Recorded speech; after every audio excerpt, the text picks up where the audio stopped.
Jangan lupa like, komen, dan subscribe channel YouTube TVRI Bengkulu dan nyalakan lonceng notifikasinya.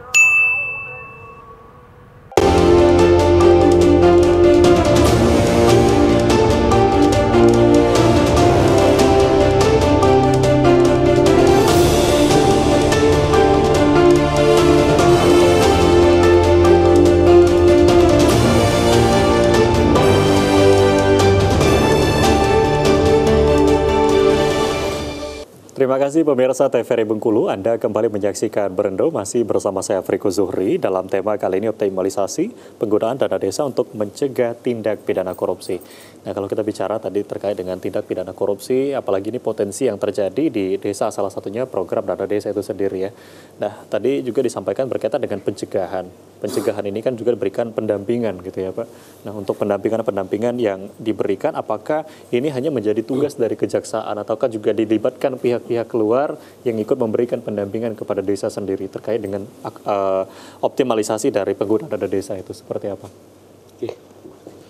Terkait pendampingan khususnya dalam penggunaan dana pengelolaan keuangan desa, itu ada yang namanya stakeholder PMD untuk dinasnya itu sendiri, karena sebelum dilakukannya peluncuran atau penyertaan modal ke dalam bentuk pengelolaan APBDes tersebut kan ada yang namanya sosialisasi oleh dinas terkait, yaitu dinas PMD kabupaten. Nah, ketika bicara tentang pendampingan itu terkait dengan adanya pengajuan permohonan dari desa itu sendiri kepada pihak di Kejaksaan Negeri Bengkulu Utara. Nah, jadi bukan semata-mata kita langsung datang, ya udah pendampingan, enggak. Artinya ada pengajuan sebelumnya atas keinginan apakah pendampingannya untuk penggunaan penyusunan dana desa itu sendiri gitu loh Mas. Oh, jadi memang dari desa sendiri yang mengajukan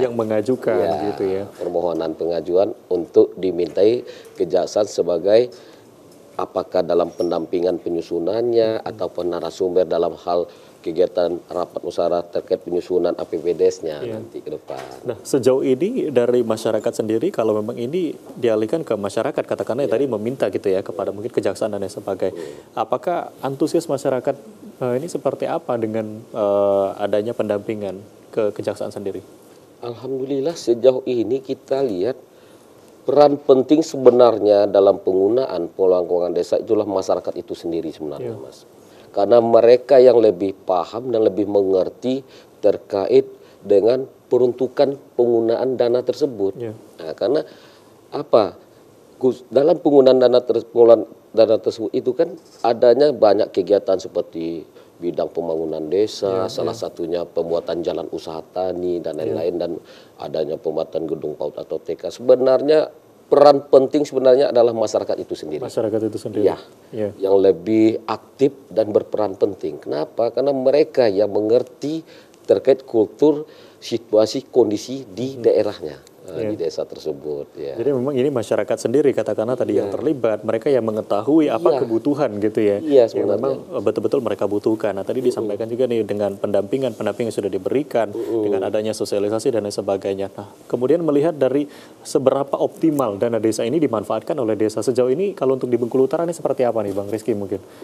Untuk Bengkulu Utara, sudah optimalkah dana desa ini betul-betul dimanfaatkan oleh masyarakat?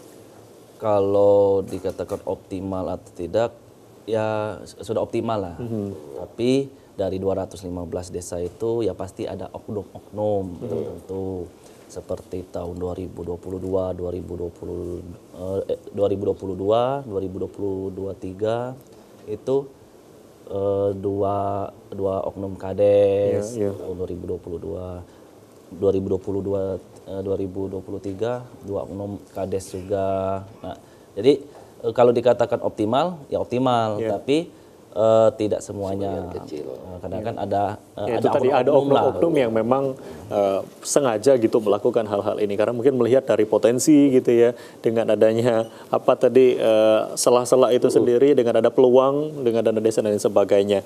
Nah, kemudian dengan adanya kejadian-kejadian seperti ini, adanya tindak pidana korupsi, pasti ini dari kejaksaan juga dengan tadi awalnya sudah memberikan pencegahan, akhirnya masih pun terjadi tindak pidana ini. Seperti apa Pak Riko menyikapi hal ini? Langsung diberikan tindakan oleh kejaksaan dan lain sebagainya. Ya. Kalau kita lihat di ini sebenarnya rawannya di desa itulah yang sebenarnya yang dibutuhkan peranan ini, Mas. Sebenarnya peranan penting ini. Masyarakat desa ini dalam peruntukan, karena apapun kegiatannya ini kan berdasarkan musyawarah. Enggak ujuk-ujuk kerja enggak. Musyawarah mendapatkan kesepakatan, udah sepakat kerja. Artinya saya melihat di sini memang adanya niat dari salah satu oknum di perangkat desa itu sendiri. Oknum inilah yang kita bicarakan, bukan semuanya ya. Salah satu oknum yang memang ada niat dari awal tidak betul gitu loh. Niatnya. Jadi memang oknum-oknum itu sendiri memang dari awalnya sudah punya niat. Gitu. Nah, untuk oknum ini sendiri yang tadi sudah tertangkap gitu ya, melakukan tindak pidana, ini apa tindakan yang dilakukan oleh kejaksaan untuk tindak pidana? Mungkin ada ganjaran penjara dan lain sebagainya, ini seperti apa tindakan dilakukan? Tindakan kita kan berkaitan dengan Undang-Undang Nomor 31 tahun 1999, perubahan Undang Nomor 20 tahun 2001 tentang tindak pidana korupsi. Nah, mereka ketika bicara tentang penggunaan keuangan desa, salah satu oknum tadi yang kita terapkan adalah pasal tindak pidana korupsi itu. Ya. Ancaman pidana kan ada pidana mati, seumur hidup, pidana denda, dan pidana tambahan. Nah, otomatis ketika bicara tindakan, artinya ada pertanggungjawaban. Pertanggungjawaban itu seperti apa? Ya, perpindahan, ya seperti masuk ke penuntut. Ketika bicara masuk ke penuntutan, itu kan sudah masuk ke penahanan oknum tersebut.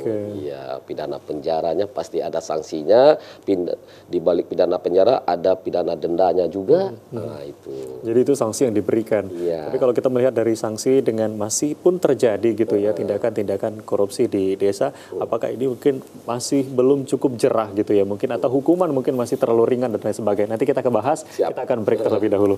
Dan pemirsa TVRI Bengkulu, kami akan kembali. Jangan kemana-mana, tetap di Berendo.